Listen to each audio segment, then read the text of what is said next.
ನಮಸ್ಕಾರ, ಎಲ್ರಿಗೂ ನನ್ನ ಪ್ರಣಾಮಗಳನ್ನು ಹೇಳಬೇಕು. ಬೆಂಗಳೂರಲ್ಲಿ ಒಂದು ಹೊಸ ಶಾಲೆ ಶುರು ಆಗ್ತಾ ಇದೆ ಮುಂದಿನ ವರ್ಷ, ತಕ್ಷಶಿಲಾ ಅಟ್ ರಾಂಪುರ ಅಂತ. ಹೆಸರೇ ಅದ್ಭುತವಾದದ್ದು. ತಕ್ಷಶಿಲಾ ನಮ್ಮ ಭಾರತದ ಜ್ಞಾನದ ನಿಧಿಗಳಾಗಿದ್ದಂಥ ತಕ್ಷಶಿಲಾ ದೊಡ್ಡ ಸಂಸ್ಥೆ ಅದು. ಮೊದಲು ನಳಂದ ವಿಶ್ವವಿದ್ಯಾಲಯಗಳಾಗಿದ್ದಂಥವು. ಪ್ರಪಂಚದ ಎಲ್ಲ ಮುಖದಿಂದ ಜನ ಬಂದಲ್ಲಿ ಸೇರ್ತಾ ಇದ್ರು. ಅದೇ ಹೆಸರನ್ನು ಹೊತ್ತಿರುವಂತಹ ಈ ಸಂಸ್ಥೆ ಅದೇ ಉದ್ದೇಶ ಇದೆ.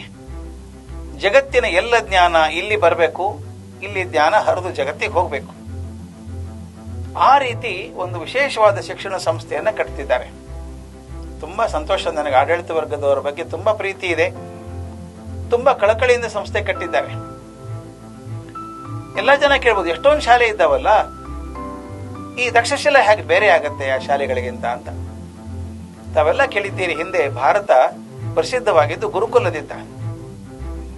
ಗುರುಕುಲದಲ್ಲಿ ಗುರುಮುಖೇನ ಶಿಕ್ಷಣ ಆಗ್ತಾ ಇತ್ತು. ಮಕ್ಕಳಿಗೆಲ್ಲ ಗುರುವಿನ ನೋಡ್ಕೊಂಡು ಕಲಿತಾ ಇದ್ರು. ಆದರ್ಶ ಗುರುಗಳ ನೆರಳಲ್ಲಿ ಶಿಷ್ಯರು ಬೆಳೆದು ಅವ್ರು ದೊಡ್ಡವರಾಗ್ತಾ ಇದ್ರು. ಮತ್ತು ಅಲ್ಲಿ ಎಲ್ರಿಗೂ ಒಂದೇ ಪಾಠ ಅಂತ ಇರಲಿಲ್ಲ.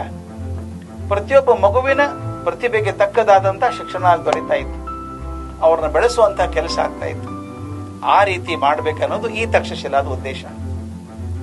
ಈಗ ದಯವಿಟ್ಟು ಗಮನಿಸಿ, ಒಂದು ಸಂಸ್ಥೆಯಲ್ಲಿ 100 ಜನ ಮಕ್ಕಳಿದ್ರೆ 100 ಬೇರೆ ಮಕ್ಕಳೇ ಅವರು. ಒಂದು ತರಗತಿಯಲ್ಲಿ 30 ಜನ ಮಕ್ಕಳಿರ್ತಾರೆ. ಒಬ್ಬ ಟೀಚರ್ ಪಾಠ ಮಾಡ್ತಾರೆ. 30 ಜನನು ಬೇರೆ ಬೇರೆ ವಾತಾವರಣದಿಂದ ಬಂದಂತ ಮಕ್ಕಳು.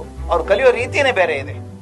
ನಾನು ಒಂದೇ ರೀತಿ ಕಲಿಸಿದ್ರೆ ಹೇಗಾಗತ್ತೆ, ಅದಾಗಬಾರದು ಅಂತ ಹೇಳಿ ಇಲ್ಲಿ ಸೃಜನಶೀಲವಾದ ಅಧ್ಯಯನ ಪದ್ಧತಿಯನ್ನು ಹಾಕೊಂಡಿದ್ದಾರೆ. ಶಿಕ್ಷಕರಿಗೆ ತರಬೇತಿ ಪದ್ಧತಿಗಳು ಆಗತ್ತೆ.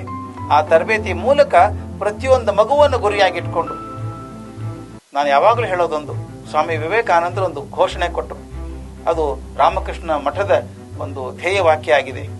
ಆತ್ಮನೋ ಮೋಕ್ಷಾರ್ಥಂ ಜಗದ್ಹಿತಾಯಚ ಅಂತ. ನನ್ನ ಸ್ವತಃ ಉದ್ಧಾರನೂ ಆಗಬೇಕು, ಜೊತೆಗೆ ಸಮಾಜದ ಉದ್ಧಾರನೂ ಆಗಬೇಕು. ನನ್ನ ಉದ್ಧಾರ ಮತ್ತು ಜಗತ್ತಿನ ಉದ್ಧಾರ ಎರಡೂ ಒಂದಕ್ಕೊಂದು ತಾಕಲಾಟ ಅಲ್ಲ, ಸಮ್ಮಿಳಿತವಾಗಿ ಇರಬೇಕು ಅನ್ನೋ ದೃಷ್ಟಿಯಿಂದ ಆ ಪ್ರತಿಯೊಬ್ಬ ವ್ಯಕ್ತಿಯನ್ನು ಬೆಳೆಸುವಂತ ಕೆಲಸ ತಕ್ಷಶಿಲಾದಲ್ಲಾಗುತ್ತೆ. It is an effort to boost the personal talent of every child.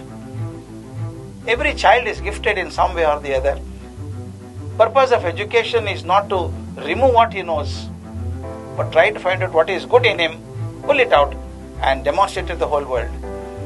Discovering the talent already in the child is a unique experience of education. Takshashila at Rampura will do that. I am happy. In the coming days, Takshashila at Rampura will be an icon in the education map of Karnataka. I wish that happens very soon. I know the commitment of the management. They are totally committed to this. And ACT as a body, Academy for Creative Teaching, is associated with that. We ensure that the teachers are trained every month on a regular path, and that will be passed on to the students. That guarantees proper education for every child in the school. I can assure you that. Thank you so much.